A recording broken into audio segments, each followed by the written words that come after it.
الحمد لله وكفى والصلاة والسلام على سيد الرسل وخاتم الأنبياء وعلى آله وأصحابه الذين أوفوا عهدا الذين هم خلاصة العرب الأربع وخير الخلائق بعد الأنبياء. أما بعد فأعوذ بالله من الشيطان الرجيم. بسم الله الرحمن الرحيم. ولا يأتل أولو الفضل منكم والسعة أن يؤتوا أولي القربى والمساكين والمهاجرين في سبيل الله وليعفوا وليصفحوا. قال النبي صلى الله عليه وسلم: ليس الواصل بالمكافي ولكن الواصل الذي قطعت رحمه وصلها.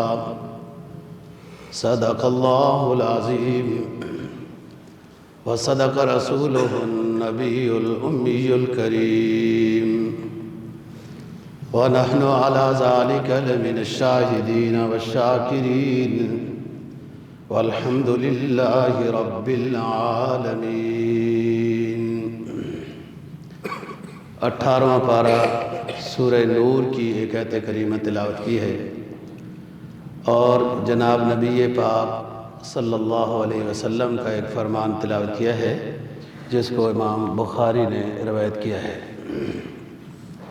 آیت کریمہ کا مفہوم یہ ہے: وَلَا يَأْتَلِ أُولُو الْفَضْلِ مِنْكُمْ، اور تم میں سے مالدار لوگ قسم نہ اٹھایا کریں کہ ہم اب اس غریب کو نہیں دیں گے.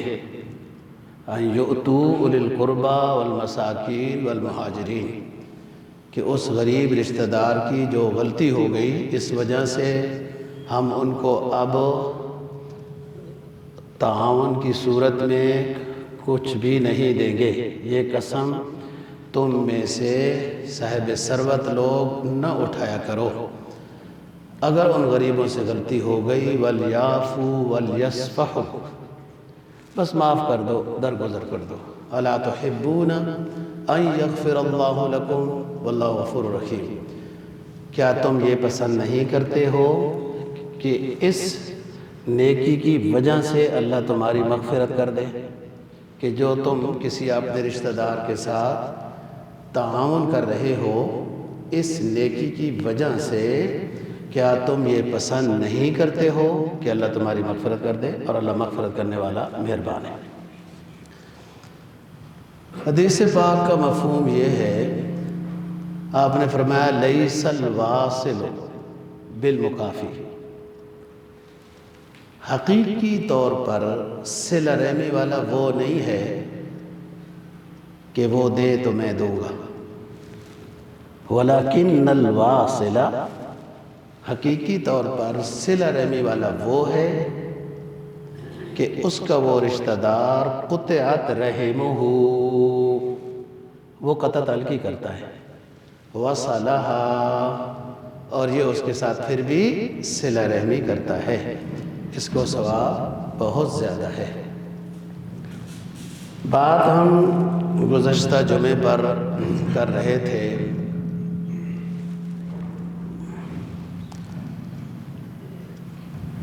معراج سے متعلق، اور اس سے پہلے جو بات ہوئی ہے وہ بات حضرت عائشہ صدیقہ رضی اللہ تعالی عنہا کے فضائل سے متعلق تھی. غزوہ بنو مصطلق میں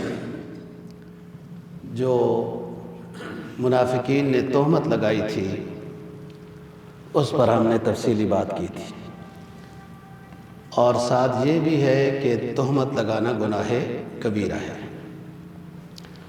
بہت سارے گناہ کبیرہ کو لوگ گناہ سمجھتے ہیں.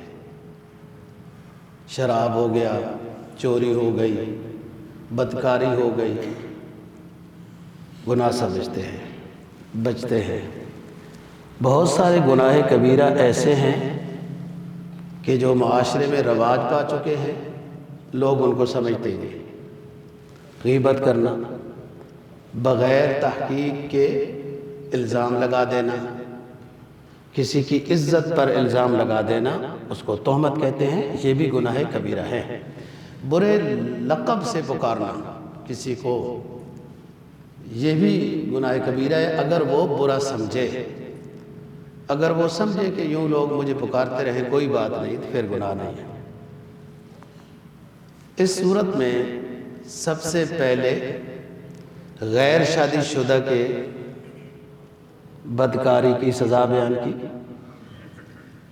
شادی شدہ کی سزا ہوئی رجم، پھر ان کی شادیوں کی بات ہوئی، گندے لوگ گندوں سے شادیاں کریں، پھر تہمت کی بات، بغیر کسی دلیل کے سنی سنائی بات کسی کی عزت کے متعلق کر دی، یہ تہمت ہے۔ اور پانچویں چیز کی طرف آج تھوڑا سا اشارہ کرنا ہے، وہ میاں بیوی کا آپس میں ایک دوسرے پر شک کرنا، یہ بہت بڑا گناہ ہے۔ شیطان رات کو سمندر پر دربار لگاتا ہے اور چھوٹے شیطانوں سے پوچھتا ہے آج تم نے کیا کیا کام کیا ہے۔ کوئی کہتا ہے چوری کرائی ہے، کوئی کہتا ہے بد نظری کرائی ہے، کسی سے کیا کرایا ہے۔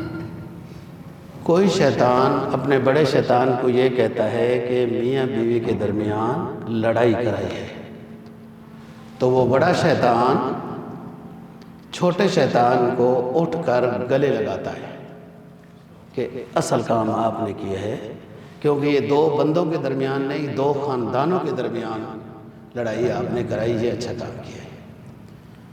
شیطان جو میاں بیوی کے درمیان لڑائی کراتا ہے، اس کے مختلف کمزوریاں ہیں۔ بعض دفعہ مرد اپنی بیگم کے خاندان کے بارے میں باتیں کرتا ہے، ویسے گھٹیا لوگ ہیں۔ بعض دفعہ بیگم مرد کے خاندان کے بارے میں باتیں کرتی ہے کہ ویسے تمہارے تو ایسے ہی ہیں، فضول بات ہے۔ لیکن سب سے بڑی بات جو خطرناک ہے، وہ میاں بیوی ایک دوسرے کے اوپر شک کرنے لگ جاتے ہیں، اور آج کل اس کا رواج بہت زیادہ ہے، ماحول ہی اس کے مطابق ہے، مخلوط دفتری نظام ہے، مردوں کا عورتوں کے ساتھ واسطہ پڑتا رہتا ہے۔ عورت شک کرتی ہے میرے میاں کے کہیں تعلقات ہیں، اور میاں شک کرتا رہتا ہے کہ آج کل تو موبائل فون ہے، اس کے بھی کہیں تعلقات ہیں۔ بیسک کوئی دلیل نہیں ہے، یہ دماغ میں آتا رہتا ہے، اس سے مریض بنتے رہتے ہیں۔ پہلے شک تھا، پھر گمان ہونے لگا، گمان کے بعد آگے مرحلہ ہو گیا۔ یہ سب ٹینشن دماغ میں شیطان ڈالتا ہے، اور شیطان وہیں یہ ٹینشن ڈالتا ہے جہاں اسلامی تعلیمات کی کمزوری ہوتی ہے۔ اب ایک دوسرے کے اوپر تہمت لگانے بھی شروع کر دیتے ہیں، تو ایسی ہے، فلان ہے۔ اب جب میاں شوہر بیگم پر تہمت لگائے، بیگم شوہر پر تہمت لگائے، چار گواہوں سے ثابت نہ کر سکیں، تو کیا ان کو بھی تہمت کی 80 کوڑے سزا لگے گی؟ یہ مسئلہ بیان کرتا ہے۔ سزا نہیں لگے گی، عدالت ان سے قسمیں لے گی، اور اگر ان دونوں نے قسمیں اٹھا لی تو ان دونوں کے درمیان قاضی تفریق کر دے گا، جدائی کر دے گا، جو کبھی زندگی میں دوبارہ ان کا آپس میں نکاح نہیں ہو سکے گا۔ اس کو قرآن کی اصطلاح میں لعان کہتے ہیں، لعان، لعنت۔ مرد نے بیگم پر تہمت لگائی، گواہ نہیں ہے، قاضی صاحب چار قسمیں مرد سے لے گا، اس نے تہمت لگائی، وہ کہے گا میں قسم اٹھاتا ہوں یہ بری ہے۔ پانچویں میں یہ کہے گا کہ اگر میں جھوٹا ہوں تو اللہ کی میرے اوپر لعنت ہو۔ پھر عورت کو کہا جائے گا تم قسمیں اٹھاؤ، نہیں اٹھاتی تو جھوٹی ہو گئی، اس کے خلاف مقدمہ ہو جائے گا۔ اٹھاتی ہے تو 4 قسمیں اٹھائے گی کہ میں سچی ہوں۔ پانچویں میں یہ کہے گی کہ اللہ کا غضب ہے میرے اوپر اگر میں جھوٹی ہوں۔ دونوں نے قسمیں اٹھا لی، ان کے درمیان جدائی ہو گئی۔ مرد طلاق دے دے تو بھی، نہ دے تو قاضی ان کے درمیان تفریق پیدا کرے گا، فیصلہ کرے گا، اور بعد میں یہ توبہ بھی کرتے رہیں، دارالافتاؤں کے چکر بھی لگاتے رہیں، ادھر ادھر مولویوں سے مسئلے بھی پوچھتے رہے، سنی اہل سنت والجماعت کیا کہتے ہیں، دیوبندی کیا کہتے ہیں، بریلوی کیا کہتے ہیں، پھر کبھی اہل حدیث کے جائیں گے کیا کہتے ہیں۔ اب کچھ بھی نہیں ہو سکتا، ابداً ابدا، ہمیشہ کے لیے، مرنے دم تک ان دونوں کے درمیان نکاح نہیں ہو سکتا۔ جھوٹے تھے، قسمیں اٹھا لی اللہ کے حوالے، سچے تھے تو بھی جو ہو گیا، اس کو کہتے ہیں لعان۔ بالکل اپنے گھر والوں کے اوپر شک نہیں کرنا چاہیے۔ آپ گھر میں دینی ماحول پیدا کریں، تھوڑا کم کرو، دینی ماحول پیدا کریں، تعلیم و تربیت پیدا کریں، اور اپنے آپ کو اس طرح کی پریشانی سے بچائیں۔ سارا دن آپ نے دفتر میں ہونا ہے، دماغ میں یہی گھومتا رہے گا میری بیوی کی تو دوستیاں ہیں، آپ کچھ کر ہی نہیں سکیں گے۔ ہر دیکھنے والا آپ کو مریض سمجھے گا، اور عورت کو بھی یہ بات آپ لوگ سمجھائیں، بتایا کریں، ایسا ذہن میں کوئی تردد نہ لایا جائے، اس سے سوائے نقصان کے اور کچھ نہیں ہوگا۔ بات یہ ہے، ایسا شک اور ایسا تردد کیوں آ جاتا ہے لوگوں کے دماغوں میں؟ اس لیے کہ ہم نے ایک اسلامی بات کے اوپر عمل نہیں کر رکھا، اور وہ کیا ہے؟ پردے کا حکم۔ جب گھروں میں شرعی پردے کا حکم ہو، شرعی پردہ کس کو کہتے ہیں؟ ہر وہ لڑکا جس کے ساتھ زندگی میں کبھی بھی، ہر وہ لڑکا کہ اس لڑکے کا رشتہ فلانی لڑکی کے ساتھ زندگی میں کبھی بھی ہو سکتا ہے، اس سے شرعی پردہ ہے۔ ابھی بیگم کی بہن سے شادی نہیں ہو سکتی، لیکن زندگی میں کبھی تو ہو سکتی ہے، سالی سے بھی پردہ ہے۔ بس یہ اصول یاد رکھو، ہر وہ عورت جس کے ساتھ زندگی میں کبھی بھی نکاح شادی ہو سکتی ہے، اس کے ساتھ شرعی پردہ ہے۔ جس کے ساتھ نہیں ہو سکتی، اس سے پردہ نہیں ہے۔ یہاں سے سب سے پہلا مسئلہ یہاں سے خراب ہوتا ہے کہ اسلامی حکم پر عمل نہیں ہے، اور گھروں میں لوگوں کا آنا جانا، دوستوں کا آنا جانا، عورتوں میں گھل مل کر بیٹھنا، اکٹھے کھانے کھانا، یہ سارا کچھ اسلامی حکم کے خلاف ہے۔ آپ عربوں کی 1000 غلطیاں نکالیں ہوں بھی، شادی حال میں جس راستے سے، جس گیٹ سے عورتیں داخل ہوتی ہیں، وہ گیٹ بھی مردوں کو نظر نہیں آتا۔ وہ کہاں سے پتہ نہیں کس راستے سے موبائل جمع کرا کے جاتی ہیں عورتیں، کوئی کسی لڑکی کی تصویر یا دلہن کی نہیں لے سکتی، اس لیے کہ ہو سکتا ہے یہ تصویر پھر بعد میں اپنے شوہر کو یا کسی کو دکھاتی پھرے۔ اب وہ بھی کوشش کر رہے ہیں ہماری طرف آنے کی، جو آئے گا اور ڈوبے گا، ہم تو پہلے ڈوبے ہوئے ہیں، ہماری طرف نہ ہو، اسلام کی طرف جاؤ۔ اسلام نے جو بھی گناہ ہے نا جی، جو بھی گناہ ہے، ان سب گناہوں سے منع تو کیا ہے، لیکن ان گناہوں کے اسباب سے بھی منع کیا ہے، تاکہ ادھر قریب نہ جاؤ۔ اور اس بات کو حدیث نے اتنے پیارے طریقے سے سمجھایا ہے کہ ایک شخص ہوتا ہے، وہ دوسرے کی فصل کے منڈیر پر، بننے پر، کنارے پر اپنی مویشی کو چرا رہا ہے، خود نگران کھڑا ہے، بالکل دوسرے کی فصل کے کنارے پر اپنی مویشی کو چرا رہا ہے، جتنا بھی احتیاط کرے مویشی ادھر منہ مار لے گی، لہٰذا کسی کی فصل کے کنارے پر بھی اپنی مویشی کو نہ چراؤ۔ لوگ کہتے ہیں ہماری تو اپنی بکری ہے جناب، رات کو رزق حلال والا دودھ پیا ہے، سارا دن فصلیں دوسروں کے کھلا کھلا کے، درخت کے پتے دوسروں کے کھلا کھلا کے، اور اپنی بکری کا حلال دودھ پیا جا رہا ہے، یہ کیسے حلال ہو سکتا ہے؟ تو فرمایا کہ دوسرے کی فصل کے قریب بھی نہ چراؤ، اپنی مویشی کو دوسرے کی فصل کے قریب بھی نہ چراؤ، وہ مبتلا ہو جائے گی۔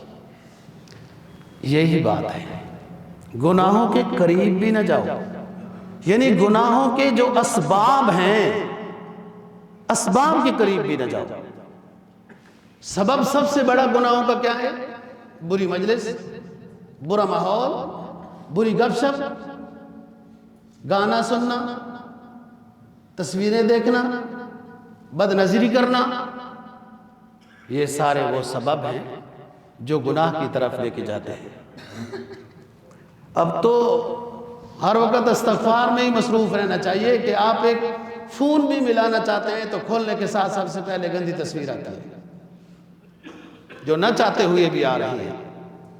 یہ وہ سب ہے، اسباب ہیں، وہ ذرائع ہیں جو گناہ کی طرف انسان کو لے جاتے ہیں۔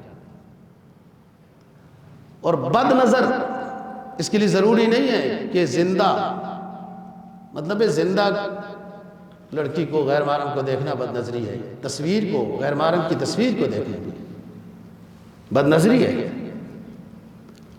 اور سب سے ادنا سزا اس کی، لوہے کی سلائی کو انگاروں میں دہکا کر اس کی آنکھوں میں سلائی ڈالی جائے گی۔ یہ بد نظر ہے جو، اور جو بچتا ہے، حدیث میں آتا ہے، اس کو ایمان کا ذائقہ، حلاوت اس کو عطا کی جاتی ہے، جو گناہ سے بچتا ہے، خصوصاً اس سے۔ یہ بد نظری اور یہ چیزیں، یہ اسباب ہیں جو لے کے جاتی ہیں۔ قرآن مجید نے پردے کا حکم بھی نازل کیا، وہ تو چادر اوڑھنی ہے ہر بالغ عورت نے جب باہر نکلے، لیکن مردوں اور عورتوں کو علیحدہ حکم دیا کہ جب باہر نکلو تو نظریں جھکا کے جاؤ، ادھر ادھر نہ منہ پھاڑتے جاؤ۔ وہ پردہ الگ حکم ہوا اور ادھر حکم ہوا کہ نظریں نیچے کر کے جاؤ۔ نظر کب آئے گا، کب یہ ہوگا، بات کی بات ہے، پہلے سبب، پہلے درجے سے ہی اسلام کا یہ حکم ہے۔ اغیار کا کیا ہے؟ ایسا ذہن بنایا، عورت کو آزادی کا شربت پلایا،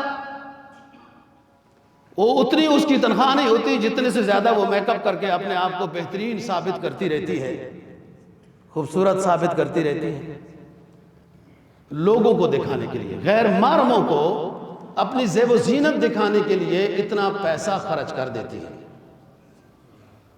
گناہ الگ ہے، پیسے کا ضیاع الگ ہے۔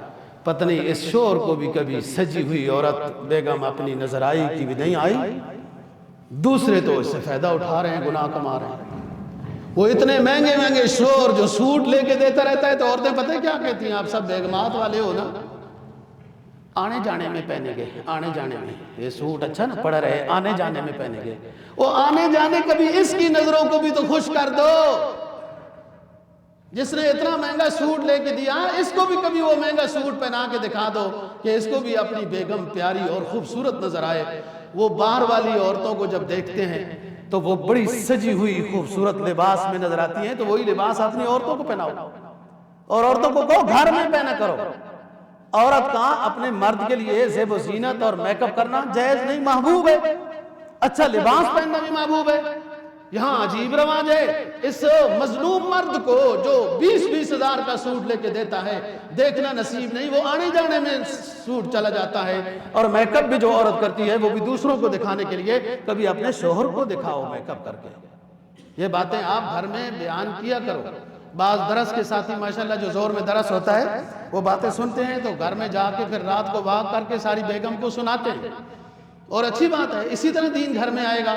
اور پھر جہاں وہ سبق بھول جاتے ہیں پھر مولوی صاحب کو فون کرتے ہیں کہ استاد جی یہ درس میں جو بات تھی وہ، یا تو وہ میرا خیال تصدیق کرانا چاہتے ہوں گے نا، کیونکہ بیگم مان رہی ہوگی نہیں ہوگی نا، ٹھیک ہے، اچھی بات ہے، ہمیں کوئی اعتراض نہیں، بے شک فون کرے، ہمارا فون ہر وقت کھلا ہوتا ہے، اور جب مرضی ہے آپ فون کریں، جب بند ہوگا تو وہ نہیں ملے گا جی، اور وہ صرف تھوڑے سی ٹائم کے لیے ہوتا ہے، اور دین کے لیے تو ہر وقت حاضر ہے۔ اس لیے جو باتیں سنو وہ گھر میں کرو، اسی طرح دین پھیلتا ہے۔ سب سے اچھا لباس عورت پہنے شوہر کے لیے، سجے میک اپ کرے شوہر کے لیے، بازار کے لیے نہیں۔ اور کیا اغیار نے کیا، عورت کو آزادی دی، آزادی کا شربت پلایا، دماغ فریش کیا، اسلام سے دھویا دل و دماغ کو، اور مغربی دوائی دی اس کو۔ عورت آزاد ہے جناب، شانہ بشانہ ہے، وہ 18,000 تنخواہ ہے اور مہینے کا بل بن جاتا ہے 25,000 میک اپ جہاں سے کراتی تھی دوسروں کو دکھانے کے لیے۔ یہ عورت کی آزادی ہے۔ کاش کہ ہماری عورتوں کو بھی سمجھ آ جائے کہ ہمیں کیسا بے وقوف بنایا جا رہا ہے، اپنا سرمایہ خرچ کرتے ہیں۔ اچھا جب زیب و زینت ہوگی، اور یہاں تو جناب ایسے ایسے میک اپ خانے ہیں کہ بالکل بوڑھی کو نوجوان کر کے دکھا دیتے ہیں۔ وہ دیکھا نہیں وہ کم وقت جو مبتلا ہوا، وہ ایک پتلی بڑھیا کی کیا، وہ ساری جناب وہ ساری تصویر کا ہی کمال ہے۔ وہ محترمہ کہتی ہے میں جاتی نہیں ہوں۔ اب یہ جو مبتلا ہوا اسلام کی بات پر عمل نہیں کیا نا، کیوں تصویریں دیکھتے ہیں دوسروں کی؟ اپنی بیگم کو اچھا میک اپ کراؤ، اچھا لباس بناؤ، وہی تمہیں اچھی لگے گی، دوسری عورتوں کو دیکھنے کی ضرورت ہی نہیں پڑے گی۔ اس کو تو ماسی بنا کے رکھا ہوا ہے، اور پھر دوسرے دیکھتے ہیں، وہ لڑکا کہتا ہے یہ اس کی تصویر ہی نہیں ہے، یہ تو کوئی بوڑھی اماں ہے، وہ ساری تصویر میں مبتلا ہوا نا جی۔ تو بات یہ ہے کہ یہ اغیار نے، اسلام کے خلاف طاقتوں نے عورت کو لونڈی بنایا، بازار کا برہنہ کیا، لباس بھی صحیح نہیں پہنایا، اور پھر کچھ ہو جائے غلط بات جناب، بڑی عورت کے ساتھ زیادتی ہو گئی ہے، بڑا ظلم ہو گیا ہے، بڑی بے انصافی ہو گئی ہے، یہ عورت کے ساتھ زیادتی ہو، بے وقوف تم نے سارے اسباب مہیا کیے ایسے، عورت کو ننگا بازار میں پھینکا، میک اپ شدہ، اچھا لباس پہنا کر اس کو بازار میں جب ڈالا، بے پردہ وہ پھرتی رہی، تو پھر مبتلا تو ہو جائیں گے لوگ، ہر کوئی تو نیک نہیں ہے۔ آپ نے وہ طریقہ کار ایسا اختیار کیا جو اسلام کے خلاف تھا، اور گناہ کو دعوت دی، جس کی وجہ سے لوگ پھر گناہوں میں مبتلا ہوتے ہیں۔ وہ عورتیں گناہگار ہیں جو اس طرح باہر جاتی ہیں، اور آپ کے ذمہ اپنا کام ہے۔ یہ نہیں کہہ سکتے ہو کہ وہ کیوں بے پردہ بازار پھر رہی، وہ اپنے لحاظ سے گناہگار ہیں۔ آپ کو شریعت کیا کہتی ہے؟ آؤ قرآن کی طرف، فرمایا قُل لِّلْمُؤْمِنِينَ يَغُضُّوا مِنْ أَبْصَارِهِمْ وَيَحْفَظُوا فُرُوجَهُمْ ذَلِكَ أَزْكَىٰ لَهُمْ۔ اے میرے محبوب اپنے ایمان والوں کو فرما دیجئے، جب گھر سے باہر یہ مرد جب گھر سے باہر نکلے، یغضوا من ابصارہم ویحفظوا فروجہم ذالک ازکیٰ لہم، اپنی نگاہوں کو نیچے رکھیں۔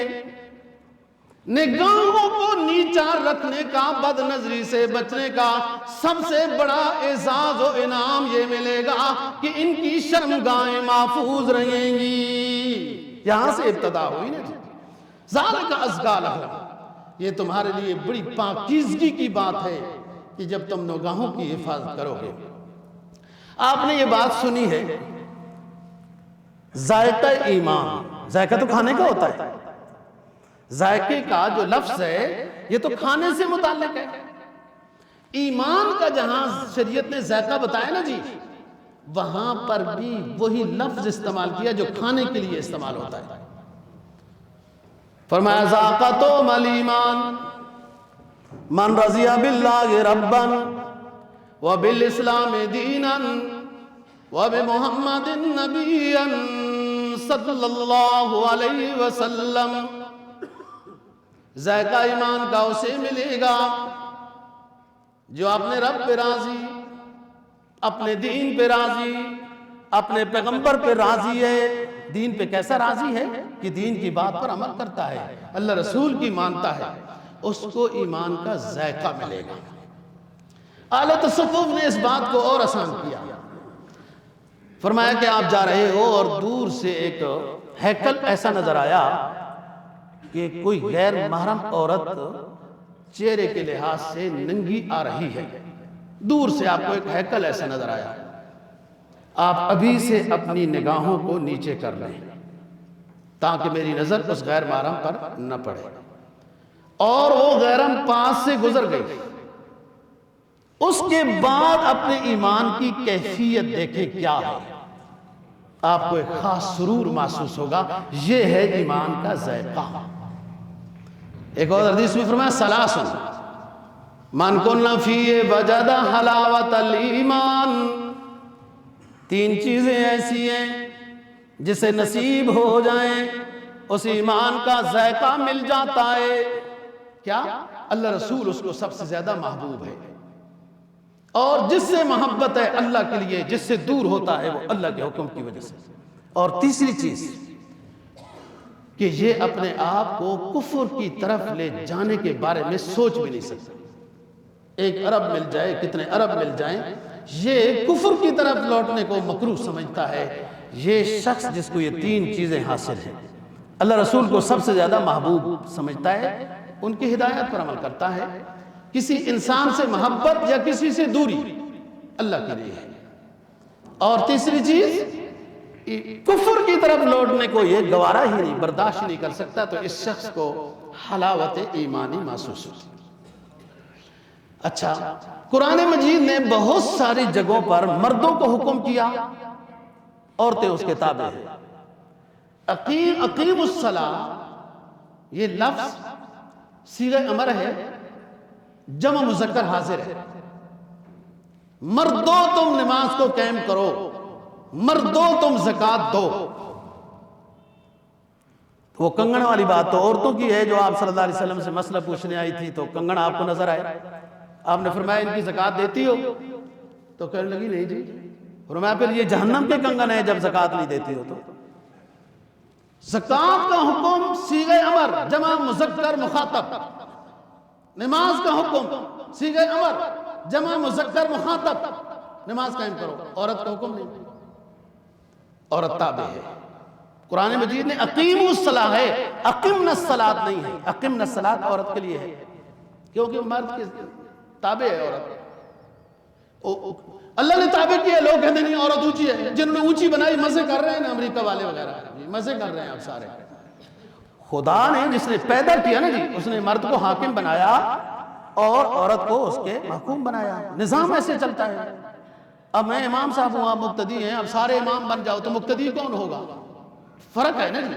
اب بادشاہ سلامت ہمارے شہباز شریف صاحب ہیں، اب سارے بادشاہ سلامت بن جائیں تو ملک اتنی تنخواہیں اور اتنی گاڑیاں کہاں سے دے گا؟ سارے تو نہیں ہوتے نا جی. فرق ہے. مرد حاکم ہے، عورت محکوم ہے. ایک نظام چلاتے ہیں. بادشاہ حاکم ہوتا ہے، رعایا اس کے ماتحت ہوتی ہے، تب نظام چلتا ہے. سارے برابر نہیں ہو سکتے. تو جو خدا نے فیصلہ کیا وہ سب سے بہتر ہے. ہمارے فیصلے میں نقص ہو سکتا ہے. خدا نے کہا مرد حاکم ہے، عورت محکوم ہے، لہذا مرد کو جو حکم ہے وہ عورت کو بھی حکم ہے. اس مسئلے میں جو عفت اور پاکدامنی کی بات ہے، یہاں اللہ نے مردوں کو حکم دیا نا کہ نظریں اپنی جھکا کے چلو. اس پر اکتفا نہیں کیا، عورتوں کو الگ حکم دیا. کیونکہ بعد کے جو P H D doctor, P H D YouTube کے اسلامی سکالر، انہوں نے تو نیچے سے بال کی کھال نکالنی تھی، کیڑے نکالنے تھے کہ یہ جناب نظروں کی حفاظت مردوں کو حکم ہے. قرآن میں عورتوں کو تو حکم ہی نہیں ہے نظروں کی حفاظت کا، نظریں جھکا کر چلنے کا. اس لیے ان 14ویں صدی کی پی ایچ ڈی یوٹیوب کے ٹچ سسٹم والے اسلامی سکالروں کے دروازے بند کیے اور قرآن نے دستک دی، خطاب کیا مردوں کو علیحدہ، نظریں جھکا کے چلو اور عورتوں کو علیحدہ۔ اب عورتوں کا سر فرمایا قل للمؤمنات یغضضن من ابصارہن وَيَحْفَظْنَ فُرُوجَهُنَّ، اے میرے محبوب پیغمبر اپنی مومنات ایمان والی خواتین کو بھی فرما دیجئے جب ضرورت پڑے باہر جانے کی تو اپنی نگاہوں کو نیچا کریں، اس کا نتیجہ یہ ہوگا کہ اللہ رب العزت پاک دامنی اور عفت عطا کرے گا۔ دیکھ، عورتوں کو الگ مردوں کو الگ حکم ہے کہ کل کوئی دو نمبری نہ کرنے لگ جائے، سمجھ رہے ہو بات؟ تو لعان کی نوبت کیوں آئی؟ گھروں میں ایک دوسرے پر تہمت لگانے کی نوبت کیوں آئی؟ مرد عورت پر، عورت مرد پر شک کرنے کیوں لگ گیا کہ شرعی پردہ نہیں ہمارے گھروں میں، اور شرعی پردہ کے نہ ہونے کی وجہ سے پھر جب باہر بھی نکلتے ہیں تو اسی طرح گھروں میں بھی آنا جانا اسی طرح، پھر آہستہ آہستہ شیطان کو وسوسے ڈالنے کا موقع مل جاتا ہے۔ یہ بہت ضروری چیز ہے دوستو، نظروں کی حفاظت بہت بڑا انعام ہے، ایمان کی حلاوت ہے، فائدہ کچھ بھی نہیں ہے۔ ہر گناہ اسلام نے جو بتایا ہے اس میں پیسہ ضائع، صحت ضائع، سکون ضائع، عزت ضائع، آرام نیند ضائع، سب کچھ۔ اور جو محبت کرنی ہے اور خوب کرنی ہے، جس میں کوئی حد نہیں ہے محبت میں، وہ اللہ رسول کے ساتھ ہے۔ باقی حد بندیاں ہیں، جہاں کہیں ہیں نا وہ حد بندیاں ہیں کہ اللہ کے رسول کے احکام نہ ٹوٹنے پائیں۔ جب سے یہ بد نظری آئی، اغیار نے عورت کو باہر نچایا ننگا، اور پھر کچھ ہو جائے تو زیادتی عورت کے ساتھ ہو گئی، بے شک زیادتی ہو گئی، نہیں ہونا چاہیے۔ اسلامی بچے بہت اچھے ہوتے ہیں، وہ ہر عورت کو اپنی ماں جیسی، اپنی بہن جیسی، اپنی خالہ جیسی، اپنی بیٹی جیسی سمجھتے ہیں، لیکن بہت بچے کہ ان کی تربیت صحیح نہیں ہوئی، وہ باہر نکلتے اسی لوفری کے لیے ہیں کہ بے پردہ عورتوں کو دیکھیں، تو بے پردگی جب ہوگی تو زیادتیاں ہوں گی۔ اس لیے اسلام نے جو پہلے سے دروازہ وَلَا تَقْرَبُوا الزِّنَا، نگاہوں کی حفاظت، اس کے قریب مت جاؤ، معاشرے میں امن آئے گا، سکون آئے گا، حفظت اور پاک دامنی آئے گی، اللہ کی رضا اور رحمتیں آئیں گی۔ وہ مجھے نہیں پتا اکبر الہ آبادی کیا پوزیشن کا بندہ تھا، لیکن کیا بڑی کام کی بات کیا، کہتا ہے بے پردہ کل جو نظر آئیں چند بیبیاں، کئی بار نکلا نا، حالانکہ کئی سو سال کے لگ بھگ ہو گئے، اس پہلے کا بندہ ہے۔ بے پردہ کل جو نظر آئیں چند بیبیاں، اکبر زمین پہ غیرت قومی سے گر گیا، پوچھا جو میں نے وہ پردہ تمہارا کہاں گیا، تو کہنے لگی عقل پہ مردوں کے پڑ گیا، جو ہمارے چہروں پہ پردہ ہونا تھا ہمارے مردوں نے وہ غیرت نہ کی، وہ پردہ ہمارے چہروں کے اوپر پڑنے کے بجائے ہمارے مردوں کے دلوں پہ پڑ گیا، وہ ہمیں پردے کا حکم نہیں کہتے نہیں ہے پردے۔ یہ صورتحال ہو گئی دوستو۔ اسلام کی طرف آؤ، زندگی آخرت سکون میں پانا چاہتے ہو تو اسلام ہے، باقی سب فراڈ اور فضول ہے۔ اسلامی احکام کے مطابق زندگی میں راحت ہے، سکون ہے، خشوع ہے، اور ہر وقت دل مطمئن ہوتا ہے کہ میں اسلامی حکم پر عمل کر رہا ہوں۔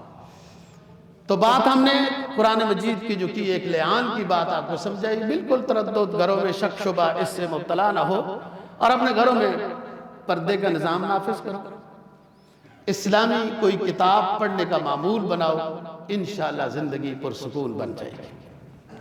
جو آپ اسلام کی باتیں سیکھتے ہیں، نماز روزے کی، ایمان کی، وہ گھروں میں بات مذاکرے میں ضرور کیا کریں۔ آج فلانا بند ہو گیا، آج فلانا نکل گیا، آج یہ ہو گیا، آج وہ ہو گیا، وہ کچھ بھی نہیں ہوا، اخباروں میں چھپتا ہے افسانہ، افسانے کو کیا کہیے، دل ہو گیا دیوانہ، دیوانے کو کیا کہیے، فضول باتیں ہیں۔ اسلامی مذاکرہ گھروں میں کرو، سکون اور راحت پاؤ گے۔ چند دن تو مجبور یا ذہن بنانا پڑے گا، اور اس کے بعد پھر کیا ہوگا؟ آپ کو بیگم خود یاد کرائے گی کہ آج وہ مذاکرہ رہ رہا ہے، وہ کتاب نہیں پڑھی ہے، اس کو معمول بنائیں، بچوں کو بھی فائدہ ہو رہا ہے، نماز کی طرف جا رہے ہیں۔ یہ ضروری چیز ہے۔ وارث کا کیا مطلب ہوتا ہے؟ ہم نے مطلب وارث کا یہ سمجھا ہے کہ ہماری جو جائیداد ہے نا وہ ادھر ادھر نہ چلے جائے کزنوں مزنوں میں نا جی، تو اپنے بیٹے کو ملے۔ چلو ٹھیک ہے، ویسے کزنوں کو بھی وراثت مل جائے تو ثواب سے خالی نہیں ہے، بات سمجھو۔ لوگ کہتے ہیں نا وارث ہونا ضروری ہے، یہ ساری جائیداد وراثت وغیرہ ادھر ادھر چلی جائے گی۔ چلو یہ بھی سوچ صحیح ہے، اگر کزنوں کو بھی وراثت چلی جائے تو وہ بھی ثواب ہے، گناہ نہیں ہے وہ بھی۔ وارث کا مطلب سمجھو دوستو، وارث کی ضرورت اس لیے ہے کہ آنکھیں بند ہوں تو کل ہمارے پیچھے کوئی دعائے مغفرت کرنے والا بھی ہونا چاہیے۔ تو جب گھروں میں تربیت ہوگی، اچھی بات ہوگی، تو صدقہ جاریہ کیا ہے؟ نیک اولاد صدقہ جاریہ ہے، اس کو نیک بناؤ گی تو صدقہ جاریہ ہوگی نا جی۔ تو جب یہ تہمت لگی، جو ہم بات کر رہے تھے غزوہ بنی مصطلق کی، تو حضرت ابو بکر صدیق رضی اللہ تعالیٰ عنہ اپنے ایک رشتہ دار کو، غریب رشتہ دار تھا، ماہانہ کچھ دیتے تھے، اور اس بھولے سے بھی ایسی بات ہو گئی۔ حضرت مستر رضی اللہ تعالیٰ عنہ، ان کو بھی 80 کوڑے لگے، حضرت حسان بن ثابت کو 80 کوڑے لگے، حضرت حمنا ایک عورت تھی رضی اللہ عنہ، اس کو بھی 80 کوڑے لگے۔ یہ 3 ہی بندے تھے جن سے منہ سے یہ غلطی سے بات نکل گئی، تو پاک ہو گئے، تو وغیرہ ہو گیا۔ حضرت ابو بکر صدیق رضی اللہ تعالیٰ نے وہ جو مستہ کو خرچہ دیتے تھے، مانا کہ وہ غریب رشتہ دار ہے، خالہ زاد بھائی تھا، بند کر دی کہ یار اس نے بھی ہمارے بارے میں ایسی بات کر دی۔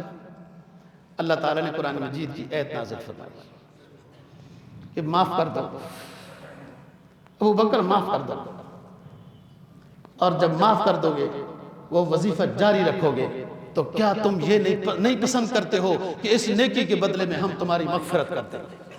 کیا بات ہے۔ حالانکہ کسی رشتہ دار کو دینا، غریب رشتہ دار کو ماہانہ دینا کوئی واجب نہیں ہے، آپ دیتے رہیں، کسی دن بند کر دینا کوئی گناہ نہیں ہے، لیکن صحابہ کی شان اونچی ہے۔ یہ اللہ تعالیٰ نے جماعت بطور نمونے کے بنائی ہے، دنیا کو سبق سکھانے کے لیے بنائی ہے، کہ ابو بکر آپ کی شان کے لیے یہ مناسب نہیں ہے کہ آپ یہ قسم کھا لیں کہ ہم آئندہ مستہ کو خرچہ نہیں دیں گے۔ حضرت ابو بکر صدیق رضی اللہ تعالیٰ عنہ جب آیت نازل ہوئی، حضرت ابو بکر کی شان میں ہے، فرمایا وَلَا يَأْتَلِ أُولُو الْفَضْلِ مِنْكُمْ وَالسَّعَةِ أَنْ يُؤْتُوا أُولِي الْقُرْبَى وَالْمَسَاكِينَ وَالْمُهَاجِرِينَ فِي سَبِيلِ اللَّهِ وَلْيَعْفُوا وَلْيَصْفَحُوا أَلَا تُحِبُّونَ أَنْ يَغْفِرَ اللَّهُ لَكُمْ وَاللَّهُ غَفُورٌ رَحِيمٌ۔ کوئی صاحب ثروت یہ قسم نہ اٹھائے کہ ہم اپنے غریب کو اب نہیں دیا کریں گے کہ اس سے غلطی ہو گئی۔ وَلْيَعْفُوا وَلْيَصْفَحُوا، صاحب ثروت کو چاہیے اس کے رشتہ دار سے غلطی ہو گئی اس کو درگزر کر دے۔ أَلَا تُحِبُّونَ أَن يَغْفِرَ اللَّهُ لَكُمْ، کیا تم یہ پسند نہیں کرتے ہو کہ تمہارے اس صدقہ و خیرات کے بدلے میں اللہ تعالیٰ تمہاری مغفرت کر دے؟ ادھر ابو بکر کو پتا چلا، وہ کہنے لگا بلا احب ان یغفر اللہ لی، کیوں نہیں میں یہی پسند کرتا ہوں کہ اللہ رب العزت میری مغفرت کر دے۔ سنو لوگو، میں نے جو قسم کھائی اس کا کفارہ بھی ادا کرتا ہوں، اور پہلے جتنے درہم میں مستہ کی خدمت کیا کرتا تھا، اب میں اس سے 2 گنا مستہ کی خدمت کرتا رہوں گا۔ بات یہ ہے، نیکی یک طرفہ ہوتی ہے، ادھر سے نہیں، ادھر سے لینا دل میں ارادہ ہو، کسی کے ساتھ خیال تعاون کر رہے ہو کرتے رہو، اگر وہ غریب ہے، غربت چھپائی ہوئی نہ ہو۔ انشاءاللہ باقی باتیں آئندہ موقع ملے گا تو اس کے بعد کریں گے۔ اللہ تعالیٰ دین کی سمجھ اور عمل کی توفیق نصیب فرمائے۔ وآخر دعوانا الحمدللہ۔